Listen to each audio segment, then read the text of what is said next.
I'm Carla Gonzalez, and this is From the South.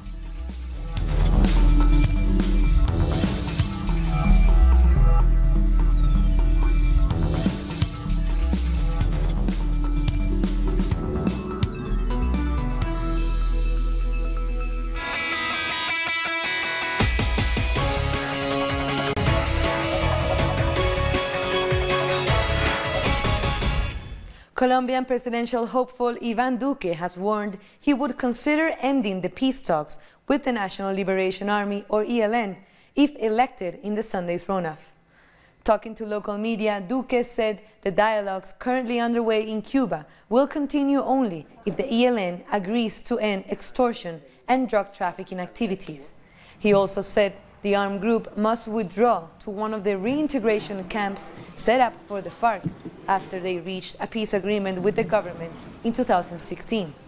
He said that if these conditions were not met, even with a bilateral ceasefire, the peace talks would end. Meanwhile, leftist candidate Gustavo Petro was endorsed by a group of retired police officers who are calling on him to push forward with the peace talks with the ELN and to protect the accords reached 2 years ago with the FARC. Petro defied all odds to become the first leftist candidate in Colombia's modern history to reach the second round of a presidential election. We must not lose this peace. Dr. Gustavo Petro, you must take it forward. After the great step that was taken with the peace agreements, we have to face the post-conflict situation. Still in Colombia, the governor of Antioquia has accused the managing company of the Hidroituango hydroelectric project of hiding information about the possible collapse of the dam. Governor Luis Pérez said the project was inspected by international experts who explained the collapse might cause a massive mudslide that could become the worst in the history of Colombia. 4 municipalities of Antioquia have been declared in emergency, and 25,000 people were forced to leave the area after heavy floods.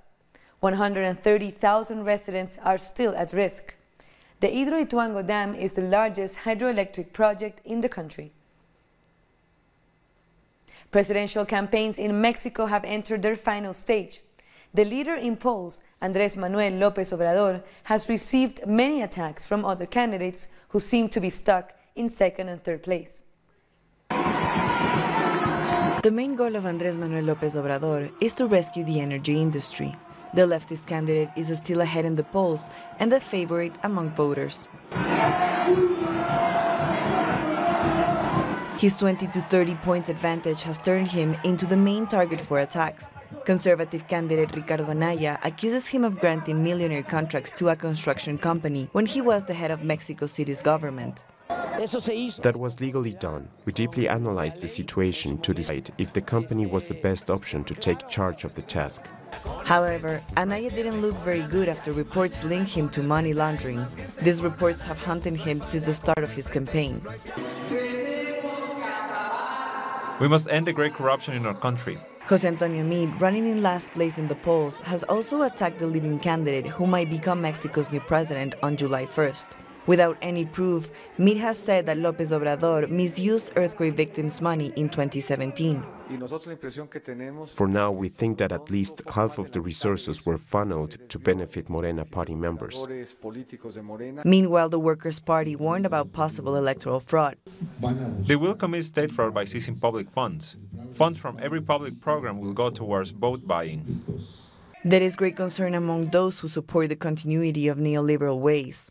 Apart from the presidency, the project led by López Obrador seems to be the virtual winner of at least 5 out of 9 region governments and a big part of the seats in the Senate and Congress. Delcy Rodriguez has been appointed Venezuela's new vice president. Rodriguez was working as the president of the National Constituent Assembly. This move is part of an extensive cabinet reshuffle. President Nicolás Maduro said the historic victory in the May 20th election made a new start essential. He tweeted that the new vice president is a young, brave woman who has proven herself in 1,000 battles. Maduro said that the current vice president, Tarek El Aissami, would take over responsibility for the various economic ministries, including a new and powerful ministry for industry and production. The president said that youth and women would lead this new beginning. He named 10 other new ministers, and 6 of them are women. Following the announcement, the new Vice President, Delcy Rodriguez, went to the Constituent Assembly to request its permission to take up her new functions. She said she was proud of what the Assembly had achieved in the last year and that she would miss them all. I tell you that I am already feeling nostalgic, because I know I will miss you. But I also say that I'm certain that you will continue to defend this country, its peace, its sovereignty, its dignity, along with President Nicolás Maduro. I have no doubt about that. My dear members of the Constituent Assembly. A national dialogue promoted by Nicaragua's government and Catholic bishops is due to restart in the coming hours, after being suspended on May 23rd. A violent campaign to remove President Daniel Ortega has resulted in 150 deaths so far, according to unofficial figures, and has injured hundreds more. On Thursday, the opposition called for a 24-hour strike, which they said was to support the dialogue. The Catholic clergy is expected to publicly unveil both their mediation offer and Ortega's response, something the country has been anticipating for a week. A member of Nicaragua's Sandinista youth died from his injuries during surgery late Thursday, after one of the offices of the Sandinista National Liberation Front was attacked by opposition groups. Several others were reportedly wounded in the attack in Bilwi, on Nicaragua's Caribbean coast. We'll take a short break now, but join us again after this video from our multimedia team.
Welcome back.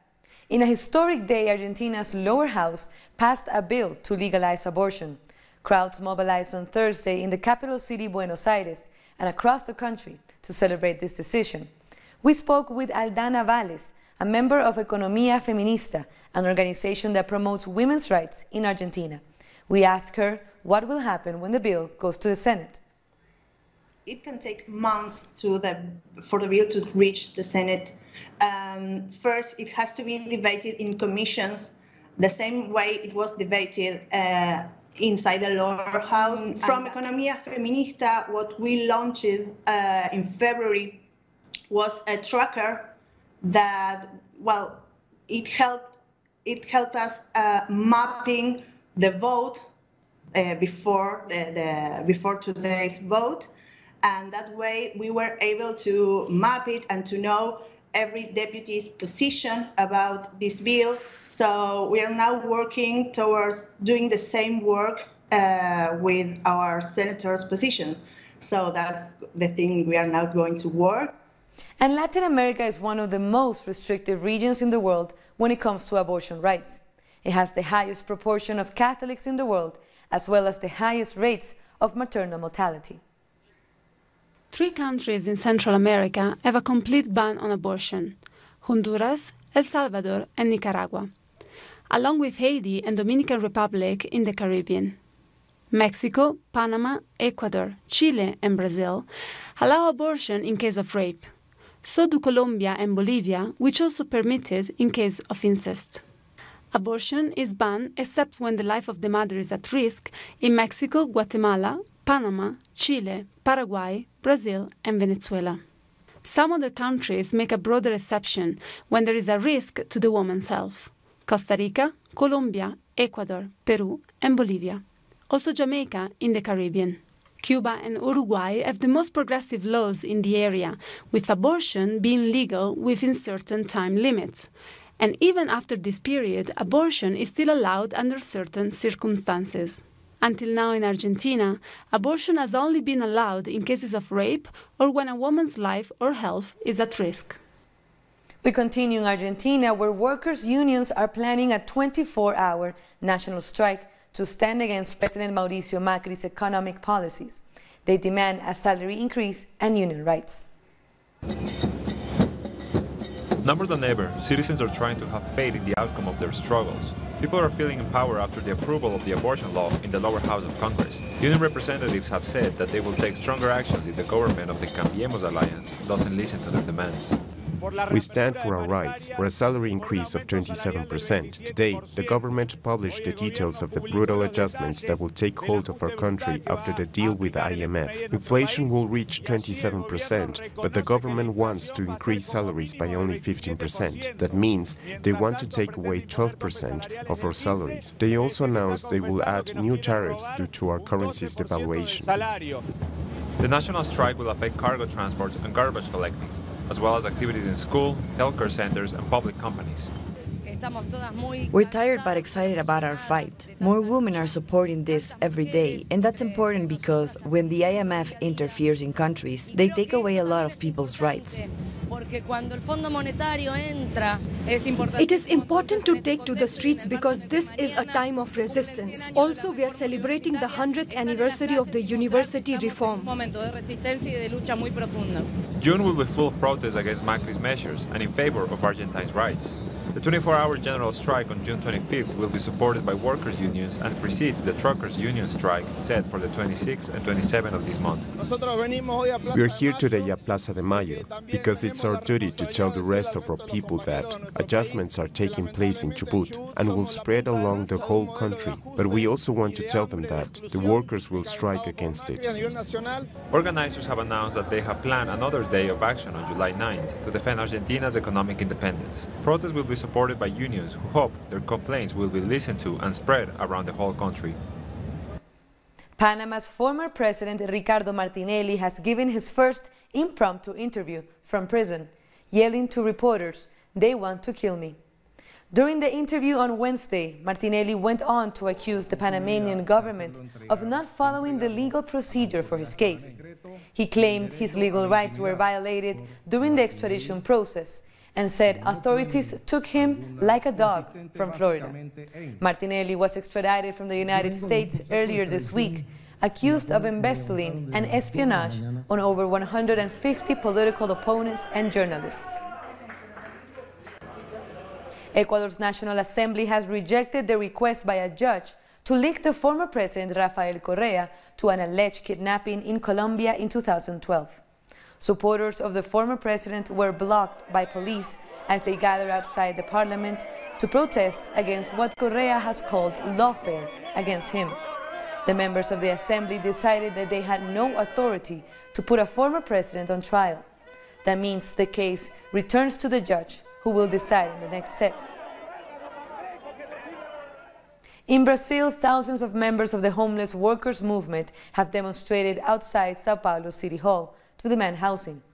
Following the departure of the Housing Secretary of Sao Paulo, thousands of protesters marched to demand the continuity of housing plans started by the governments of Luis Ignacio Lula da Silva and Dilma Rousseff.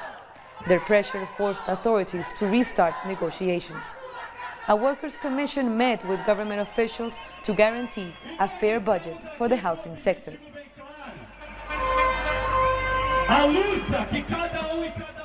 Let's go to our correspondent Ignacio Lemus with all the details. We're in Sao Paulo Center, in front of the City Hall, where thousands of members of the homeless workers movement came to demand the continuity of the housing programs in Brazil. These programs were stopped after the coup against Dilma Rousseff, including the Minha Casa Mi Vida program, which was supposed to grant 3 million houses, but it was cancelled by Michel Temer's government and Sao Paulo's municipality. That's why the workers marched today, to ask for those programs to continue. We'll keep you posted on the mobilizations taking place today in Sao Paulo. That was Ignacio Lemos from Brazil. Also in Brazil, Rio de Janeiro's Attorney General Eduardo Gussem said that the murder of activist and counselor Mariel Franco was a political crime. Gussem said that the crime against the human rights activist had been planned in advance. He also said that there is no doubt about the political nature of this case, considering that she was one of the most important social activists in Brazil. Archaeologists in Peru have discovered over 100 child skeletons from a mass human sacrifice in the coastal city of Trujillo, north of the country. The remains are believed to be 1,000 years old. The discovery comes just weeks after 140 child skeletons were found at the same location, making it the world's biggest site of child sacrifice. Historians say people from the Chemu culture, prevalent during 900 AD, performed mass human sacrifices, believing they could avert the difficult weather conditions.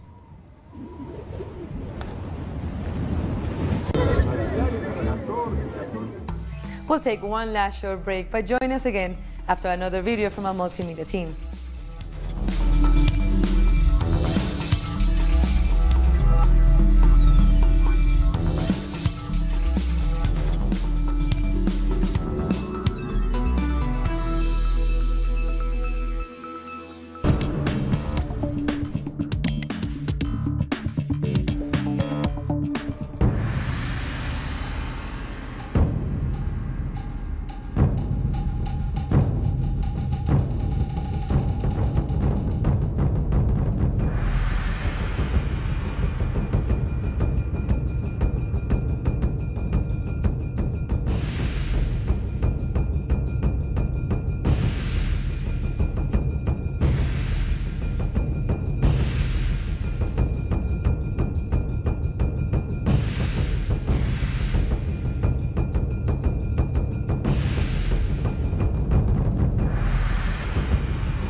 Now to the World Cup. In an exclusive interview with Telesur in Russia, Bolivian President Evo Morales spoke with football legend Diego Armando Maradona and Víctor Hugo Morales for our special FIFA World Cup show, De la Mano del 10, the World Cup according to Maradona.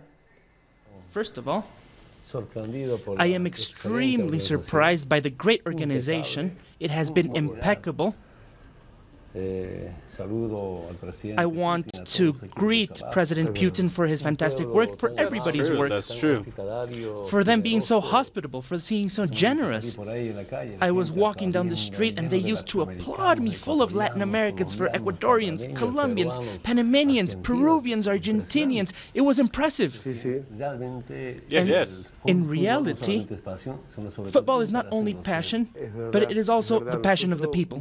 That's right. That's right. The history was different before. We believed that Russians were going to treat us, they were going to look down on us, but it's been the opposite. They're all nice, it's all respect, and each person is wearing their shirts, each one of them is respected, we're being applauded. Now let's take a look at today's games.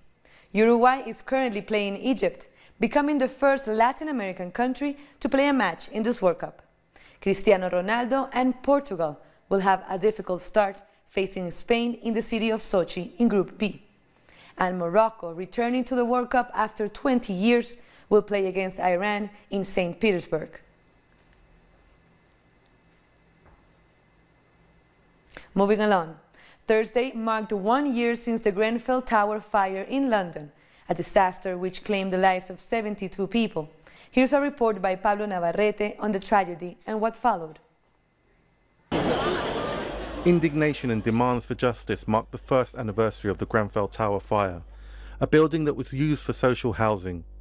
Some 72 people lost their lives in the tragedy, the worst fire in the United Kingdom since the Second World War. At the end of the day, there's something really horrible that's happened. The people who survived that fire and people who lost members of their family within that fire have had to become campaigners for fire safety and have actually been the leadership of a national campaign to remove these dangerous materials from buildings. That is scandalous. 1 year after the tragedy, there is unease amongst members and organisations of the local community due to the fact that there have been no arrests as a result of the various investigations underway. Nor has the material used in the building's exterior cladding, which contributed to the rapid spread of the fire, been banned. It's not fair at all that we're standing here today, all of us, to say goodbye to people that shouldn't have died the way they did. And, you know, all I want to say is that we love everybody that's supporting us. We say thank you to everybody that's come here today to support. In the days preceding the first anniversary, British Prime Minister Theresa May visited the Grenfell Tower site and admitted that her initial response was not good enough. In the days after the tragedy, May faced widespread public criticism for avoiding direct interaction with the fire survivors and the local community. Theresa May can come and shake hands and take selfies with whoever she wants. The fact is, until she's willing to stand up to corporate power in this country, we will not see a difference, and we will still see communities endangered by their governments who are merely serving as facilitators and conduits of transnational corporate power. If you want to be angry at foreigners, be angry at the foreign companies that are controlling your government. When you walk through the area, it is full of murals, flowers and other tributes to the tragedy, and there is a real sense of a community coming together after such a tragic event. Talking to the locals, you also sense a strong determination to fight for justice. Pablo Navarrete, Telesur, London. And here's a quick look at other stories making headlines around the world. French pensioners organized nationwide rallies against President Emmanuel Macron's reform program and demanded a re-evaluation of their pensions. Pensioners first started to voice their concerns last autumn when the government decided to raise social taxes on their retirement funds. Since then, the movement has grown against Macron's reformist agenda.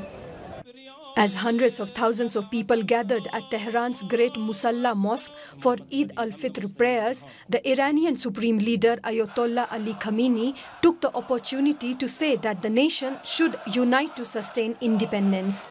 Today the enemy's plot is compromised of economically pressing the bulk of the Iranian nation, to exhaust them, to disappoint them. Be aware that all should make effort in this regard. Both the government and officials should make efforts.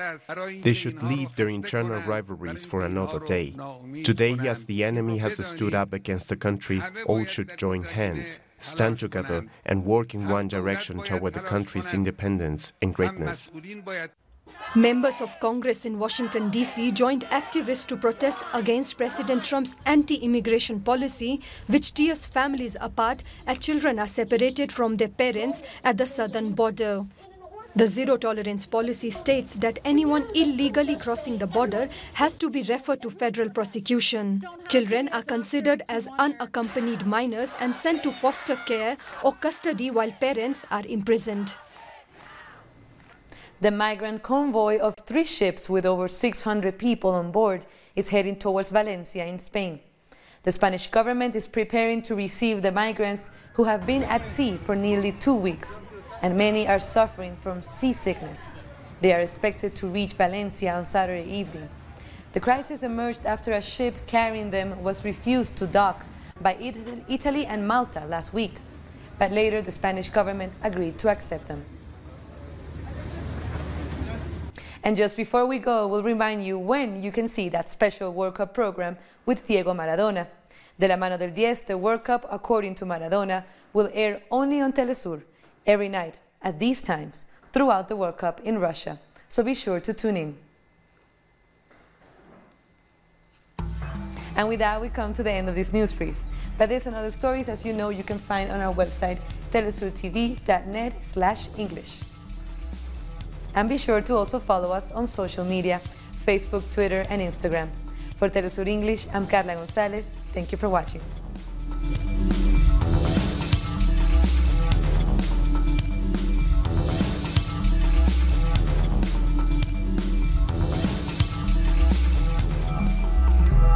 The ruling world order has always subjugated the masses.